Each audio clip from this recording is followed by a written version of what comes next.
کہ اصحاب مصطفیٰ پہ جو انگلی اٹھاؤ گے، اصحاب مصطفیٰ پہ جو انگلی اٹھاؤ گے ایسی جگہ مرو گے کہ پانی نہ پاؤ گے۔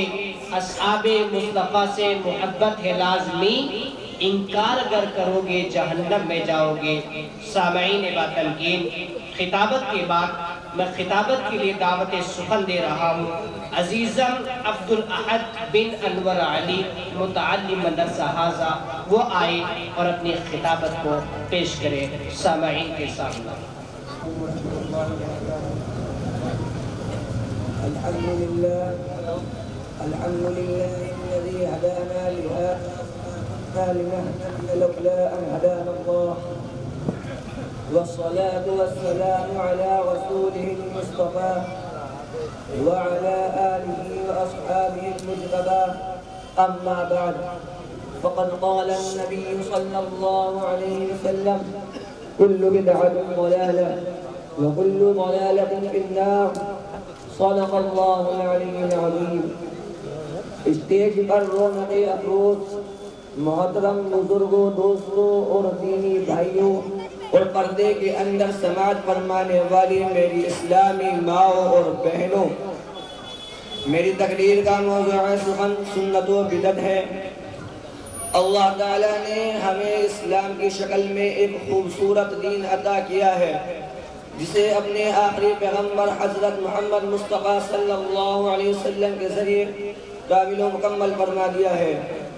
اب اس دین میں کسی بھی طرح کی کمی بیشی کی گنجائش نہیں ہے۔ انسانی زندگی کا کوئی گوشہ ایسا باقی نہیں جس پر اسلام نے رہنمائی نہ کی ہو۔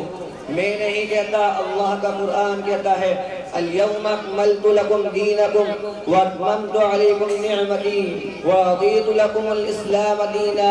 لہٰذا اب اسلام کے بعد کسی جدید روشنی کی ضرورت بالکل باقی نہیں ہے۔ اب جو کچھ بھی ہوگا، انسانی زندگی کا کوئی گوشہ ایسا باقی نہیں ہے جس پر اسلام نے رہنمائی نہ کی ہو۔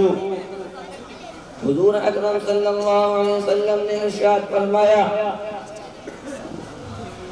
تو اب جو کچھ بھی ہوگا وہ قرآن کے حکم کے مطابق ہوگا یا حضرت محمد رسول اللہ صلی اللہ علیہ وسلم کی سنت کے موافق ہوگا۔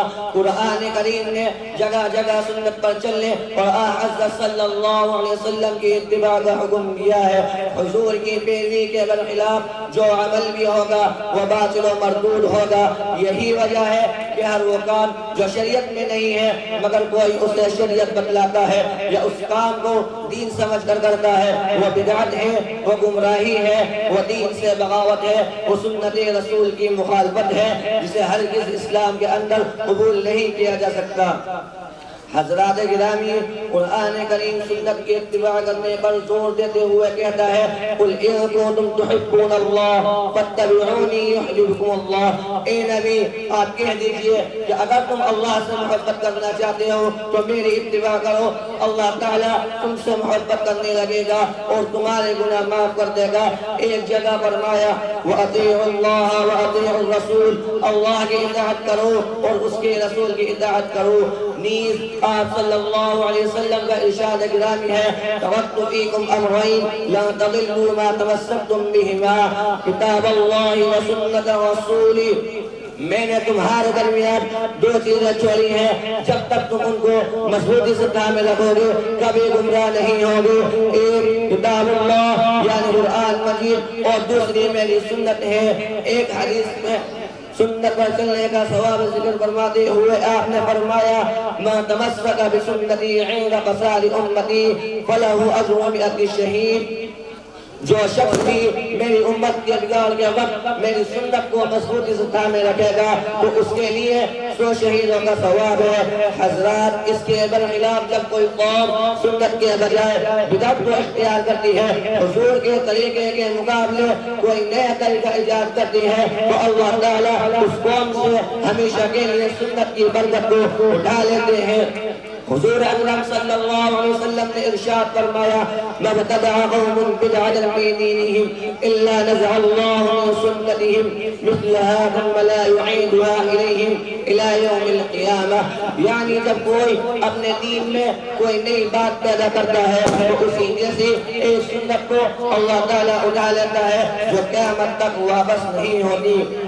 محترم بزرگوں، بدعت کیا ہے؟ ہر وہ ایسی چیز جو دین میں نہ ہو اور اسے دین سمجھ کر کیا جائے یا دین میں کسی چیز کا اپنی جانب سے اضافہ کر دیا جائے. بدعت دراصل خدا اور رسول سے بغاوت کا نام ہے. بدعت دراصل خدا اور رسول سے بغاوت کا نام ہے. یہ اس بات کا اعلان ہے کہ گویا نعوذ باللہ خدا اور رسول نے دین کو مکمل نہیں کیا تھا، اسے یہ بدعتی اپنی نئی بدعت کے ذریعے مکمل کر رہا ہے. یہ اتنا بڑا جرم ہے کہ قیامت کے دن جب سارے لوگ حوض کوثر پر حضور اکرم صلی اللہ علیہ وسلم کے ہاتھوں سے جام کوثر پینے جائیں گے، پیاسوں کی سب میں یہ بدعتی بھی ہوں گے جنہوں نے حضور کے دین میں اضافہ کیا تھا. فرشتے انہیں دور سے ہی روک لیں گے. حضور فرمائیں گے انہیں چھوڑ دو، یہ میرے امتی ہیں. فرشتے عرض کریں گے یا رسول اللہ آپ کو معلوم نہیں یہ کون لوگ ہیں؟ یہ وہ لوگ ہیں جنہوں نے آپ کے بعد آپ کے دین میں نئی باتیں ایجاد کی تھی. یہ سن کر حضور اکرم صلی اللہ علیہ وسلم بھی فرمائیں گے انہیں دور لے جاؤ، انہیں دور لے جاؤ. ذرا سوچیں اس وقت بدعتی کی اس قدر توہین ہوگی، کتنا ذلت بھرا آمیز منظر ہوگا جب حضور اکرم صلی اللہ علیہ وسلم کے دامن رحمت سے بھی دھکار دیا جائے گا. حضرات آج ہمارے ماحول پر نظر ڈالیے، وہ کون سا ایسا کام ہے اس میں ایک بدعت شامل نہیں ہے؟ وہ کون سا ایسا مہینہ ہے اس میں بدعت پسندوں نے نئی چیزیں نہ ایجاد کرنی ہو؟ بھلا وہ قوم کیسے بھلا پا سکتی ہے؟ بھلا وہ قوم کیسے کامیاب ہو سکتی ہے جو حضور کے طریقے کے خلاف اپنا طریقہ بنائے، آپ کی سنت کے مقابلے ایجاد کرے؟ لہذا ہمیں چاہیے کہ ہم بدعت سے بچنے کی ہر ممکن کوشش کریں اور جہاں تک ہو سکے سنت کی اتباع کریں. اسی پر میں اپنی تقریر کو اس شعر کے ساتھ ختم کر رہا ہوں. نقشے قدم نبی کے ہیں جنت کے راستے، نقشے قدم نبی کے ہیں جنت کے راستے، اللہ سے ملاتے ہیں سنت کے راستے. اللہ تعالیٰ سے دعا کریں کہ اللہ تبارک و تعالیٰ ہم سب کو پہلے سننے سے زیادہ عمل کی توفیق عطا فرمائے. آمین. وآخر دعوانا الحمدللہ رب العالمین.